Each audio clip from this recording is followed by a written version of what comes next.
Salutations, I am CMCB of the Lucky Lefty crew, and welcome to LuckyLefty.com, your source for opinions, reviews, and discussion on news, controversies, current events, food, gaming, movies, and everything between and beyond. And most importantly, I'd like to say thank you for stopping by, because it's always our pleasure to have you. Now, without any further ado, your host, Lucky Lefty. Thank you so much, CMCB, or as I like to call them, Barry, or as moms would like to call them, Choosy Moms Choose Barry. So thank you so much for the introduction, and I appreciate it. All right, so it's Triple Threat Thursdays, and we are talking three things today. We are going to be talking about Melania Trump's parents becoming U.S. citizens today, which is very ironic, given the current climate of immigration right now. Number two, we're going to talk about Tina Turner's son's suicide and funeral that was this week. And number three, we're going to be talking about the Red Dead 2 new gameplay trailer that was released today. So to start us off, Melania Trump and her parents becoming, her parents becoming U.S. citizens today. All right, so my thoughts on this. I'm a Democrat, and I follow Trump like every day. I find myself Googling every morning, just putting in Trump today in Google, and it tells me exactly what he's done today, from tweets to policies to stuttering about Russia and Mueller and this investigation.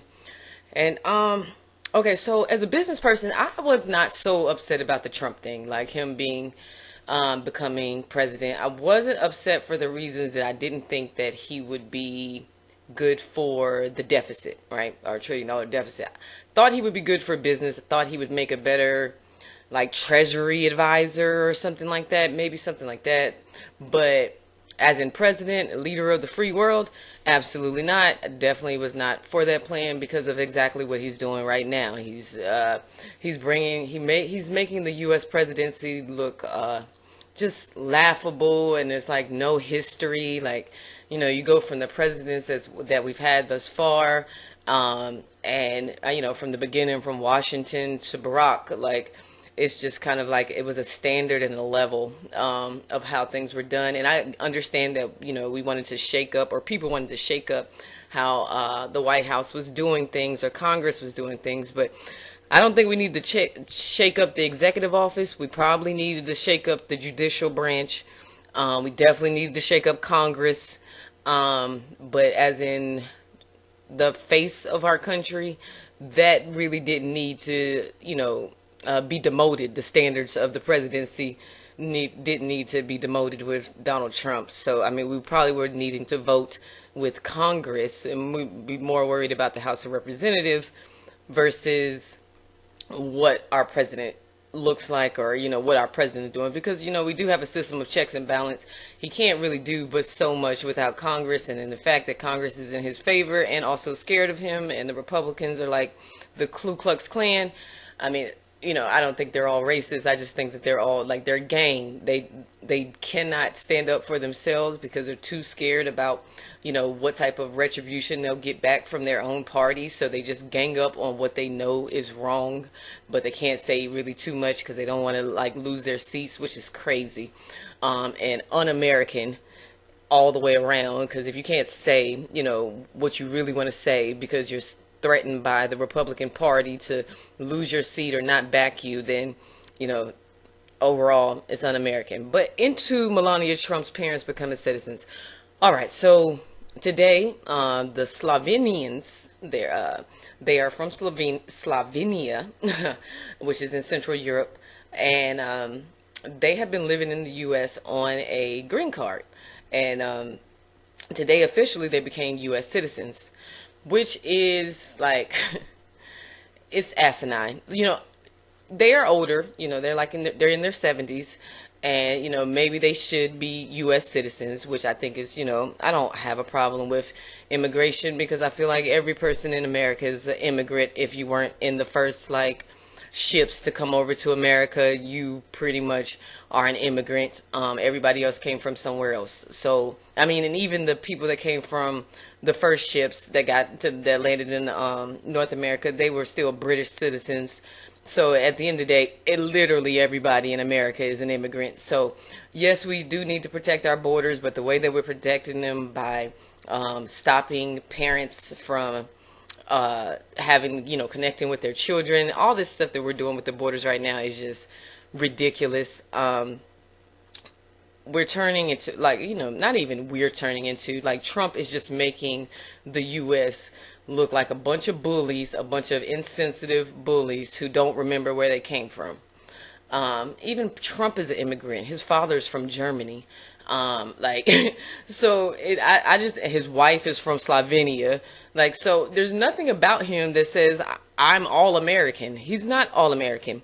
So for him to have such an issue with Border Patrol, I think, have an issue with Border Patrol. Yes, we need to get better with that ICE. I don't know what they're doing over there. They halfway have a job, but I just think it's just organized really bad. So maybe you should go in and reorganize the ICE program, or shut that program down and come up with something new that's, that filters out things better. But the fact that we're just really isolating people from coming, and I know a lot of us think that it's just like Mexicans, and because it's the border thing, but it's not just like Mexicans. It's any immigrant, like, pretty much, unless you are Trump's parents or his in-laws. Because if you're his in-laws, you have a gateway to U.S. citizenship. So it looks like Trump used the same law within the green card status. It looks like he used the same law that he's trying to show zero tolerance on, which is having a family or a personal connection in the United States that allows more people to become U.S. citizens or enter the U.S. and live here on the green card based on your family connections. So that's the law that he has the issue with, and now he has a zero tolerance policy for. But somehow that does not apply to his parents or his in-laws, because, of course, they're his in-laws. So it's just another example of Trump being like, it's just fake. Like, even though he's spending this war on talking about the fake news and all of that, and CNN and MSNBC, if you're not Fox News, Trump does not like you.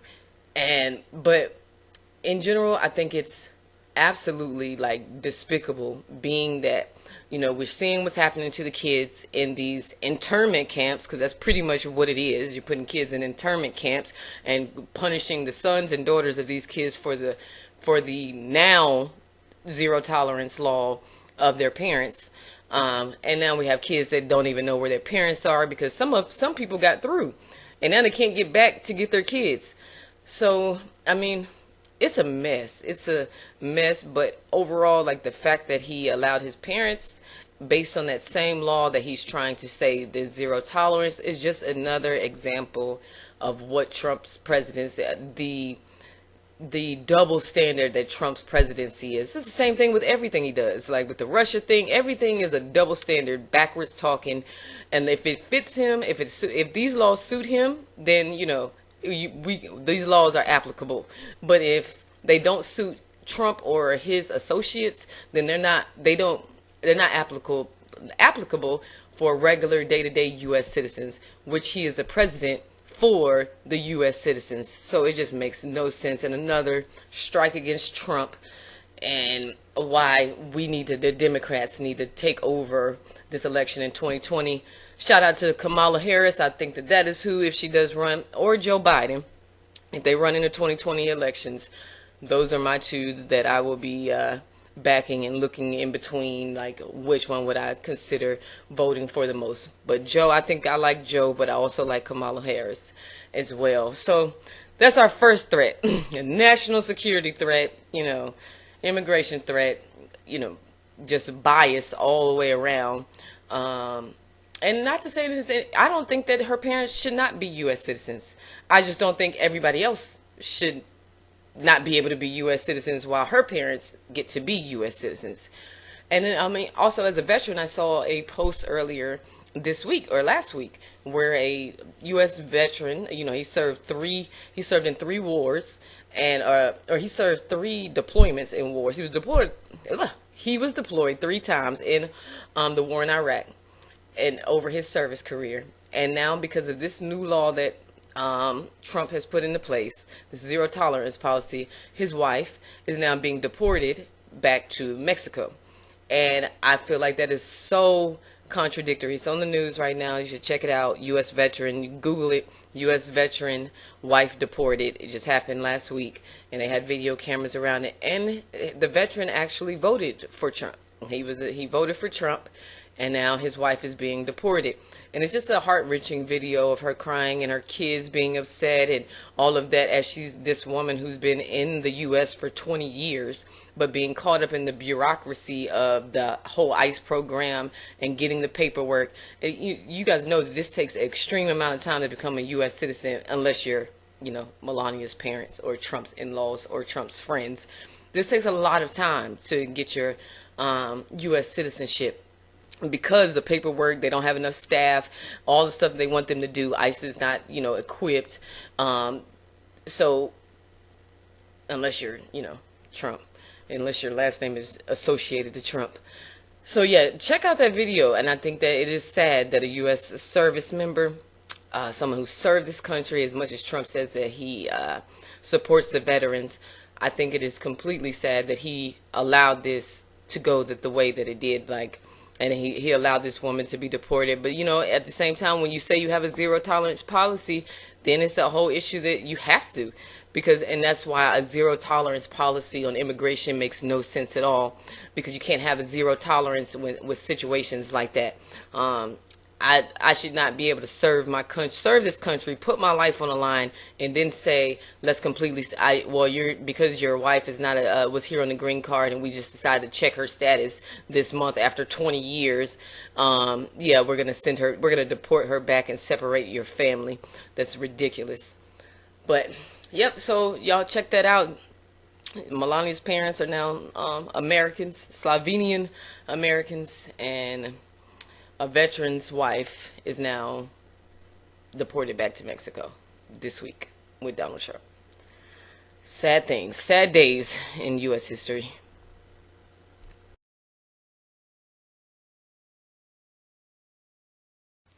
Tina Turner's son, Craig, committed suicide committed suicide last week, and his funeral was this week.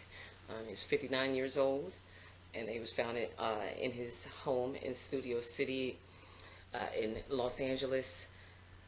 He was shot with a gunshot wound to the head, so it looks like he killed himself with a gunshot wound. I thought this was a topic right now, or the threat right now is suicide. You're hearing a lot about it, a lot. I'm seeing a lot of suicides, and not just in this country, but just all over. It's like a global pain and a global, epidemic, really, with what's going on with people and taking their own lives and things of that manner. And not just celebrities like Tina Turner's son. He's 59 years old, so at this point, I heard something earlier this week that about a lot of elderly people, people in their 70s and 80s, are now committing suicide as they get up in age, and it seems to be from loneliness, being alone, not really having people to talk to. As you get older and you find yourself to be alone, I'm sure that's complicated to deal with internally, because you don't want to get old and you've shared so much life and you've had so many experiences, and when you don't have anybody to talk to about those experiences, or anybody you can trust, it's really it's isolating. And we all know that isolation is what drives suicide. When you're alone with your own thoughts, or alone in your head, and you don't have a chance to bounce those things off of anybody, or you don't feel like you can bounce those things off of anybody, those ideas and things, and you can't share, it usually leads to suicide. It's really sad. My condolences go out to Tina Turner and her family.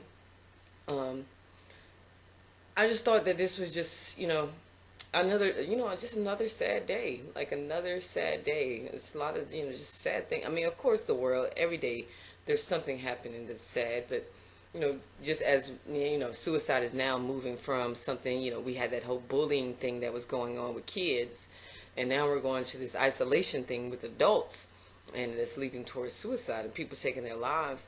And it begs the question for me,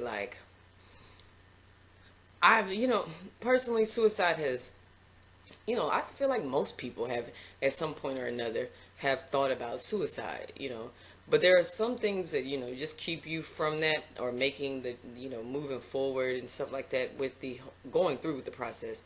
I had a friend of mine when I was 18 commit suicide, and she was a year younger than me. And I thought that that was like probably like that was the hardest funeral I've ever been to in my life. And I've only been to 3 funerals. I've had the privilege to not have a lot of people die around me thus far in my life. But that one was hard, like that, and knowing that she died from suicide, and that it's a harder thing to realize, because suicide always leaves you with that question after the fact, like, is there anything that I could have done? Is there anything that, I could have done to prevent this? It always leaves a lingering guilt or lingering questions to everybody else around the person who was suicidal. It makes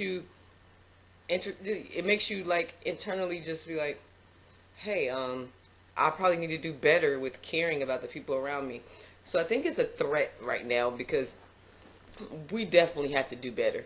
In the world of social media, it allows us to not have to, personally connect with people anymore. Like, we can just send them, in text message. People, I don't even like to take phone calls, like, because I prefer that you text me, let me know what this conversation is about to be about, before I have to answer the phone. Because I don't like to talk. I mean, I do like to talk, but I don't like to talk a lot about things I don't want to talk about, which is selfish. It's innately selfish. And I think social media has allowed the presence of us being more selfish, more about what we want and what we think and our ideas, and then causing isolation towards other people and friend groups and things like that.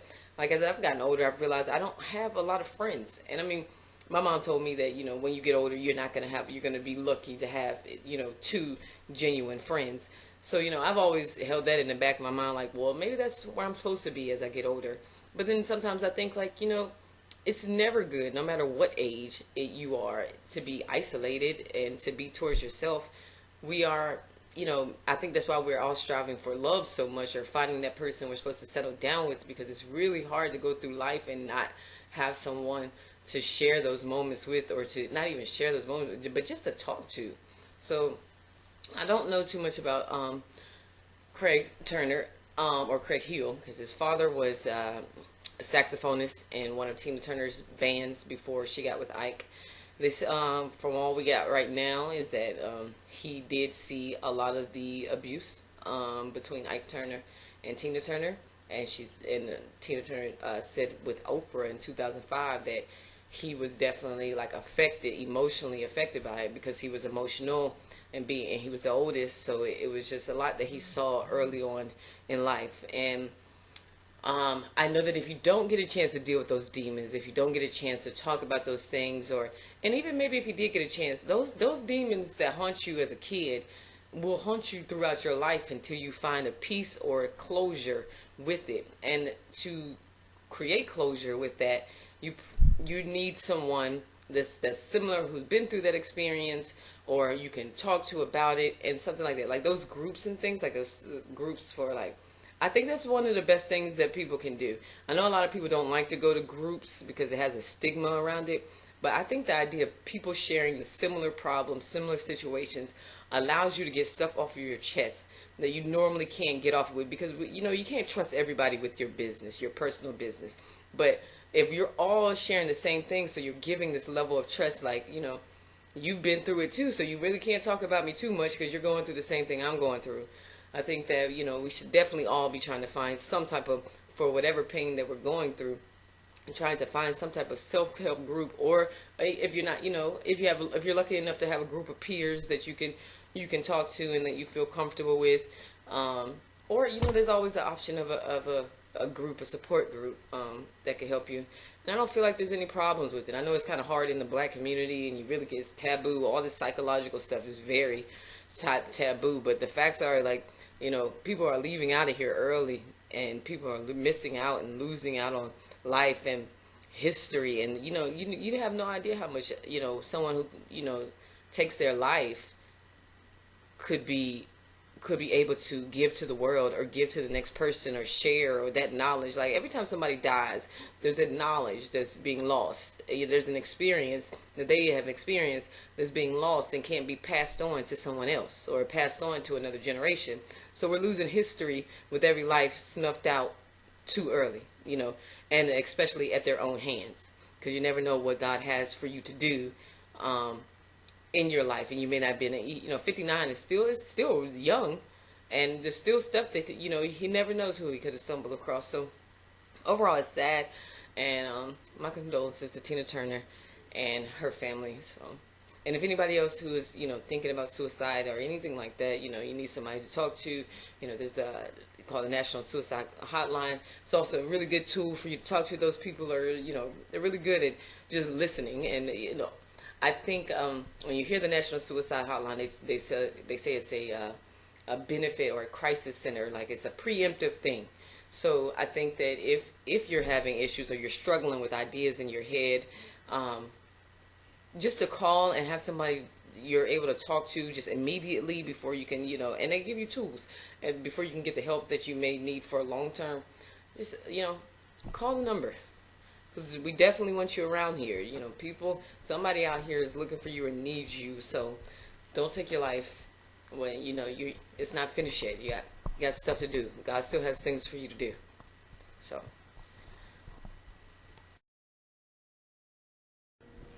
all right, everybody. Triple threat number 3. Oh goodness, the Red Dead 2 game, Red Dead Redemption. A new trailer came out today for gameplay. It's a 6-minute long trailer that I just watched, and it was actually really good. Of course, I'm definitely purchasing Red Dead 2. If you guys haven't had a chance, I'm new to Xbox, like I've said before. New to Xbox, never played Red Dead 2, never played it, or Red Dead 1 until recently. So, because my friends have been telling me that Red Dead was a good game, I went ahead and purchased the Red Dead 1, and I played it about a month ago, and I loved it. I love Red Dead. I love the idea of hunting. I love the story was really good, and I'm a Grand Theft Auto 5 player, and Rockstar Games, Rockstar Games has definitely gotten me into their story. So Red Dead 2 I really like Red Dead 2. I liked it better for my kid. I think Red Dead is a good game to play for children before getting to, the older teen years of playing Grand Theft Auto 5. But Red Dead 2 is a good supplement, or Red Dead in general, the brand of games, Red Dead 1 and now Red Dead 2, that'll be coming out in October 26th, 18. Looks like it's going to be epic. So yeah, I watched the trailer, and the trailer was great. I'm not going to put the whole trailer in this because it's 6 minutes long. You should definitely watch it for yourself. But the things that I took away from the trailer was there's definitely going to be, the graphics are going to be way more immersive than the Red Dead 1. Of course, it's been years since Red Dead 1, so of course they've done better with the graphics. The video made me want to buy the Xbox Scorpion so I could get that 4K Ultra HD because it looks like you're definitely going to be in the game. So I'm definitely excited. This trailer made me even more excited for Red Dead 2, as if I wasn't already excited. So definitely check out the trailer. The graphics are looking good. The gameplay, the actual fighting and the shooting, the guns, the animals, everything has been upgraded, and it looks like you have a whole world and a whole U.S. The whole United States to go through. So the gameplay and the free roam seems to be huge. So of course that gives way to more animals. I seen a crocodile in the trailer, and I noticed in Red Dead 1 I didn't see that. There was beavers. I saw beaver, but crocodiles, that seems a little catchy. Like that seems like that'll catch you up. Definitely can't wait to hunt some crocodiles. I seen a moose that looks more detailed than the moose that are in Red Dead 1.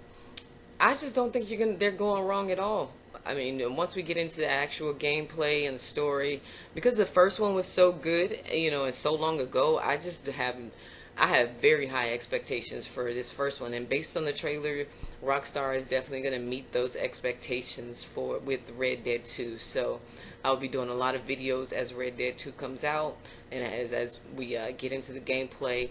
I can't wait. So make sure if you guys get a chance to check out The Threat on GTA 5. We all know, GTA 5, we love it. Nightclub, it just came out, great, great, great. But it looks like Red Dead is going to be, the game of the year this year, or towards the end of the year. This is definitely going to be the game that people want to play. And I mean, and the thing about it is that you don't have to really play it online to be immersed with it. Like, I know the stories are so good, like the story mode version of it. I want to play the story mode, like with GTA 5. The story mode was decent, it was good, but with Red Dead 1, I liked that version of story mode better than I liked the free mode. Like, I didn't want to go to the online version. So I can't just wait to go through the story, and you get to make choices in this one. Like, you actually, what you do affects like the future and the path of the main character. So that makes you more like included into it. So it becomes your story, being that your decisions affect what this character does. So I love that whole idea. So I cannot wait to get into Red Dead Redemption 2. So make sure you guys check that out. 6-minute trailer, but definitely worth the watch. Look out, GTA 5.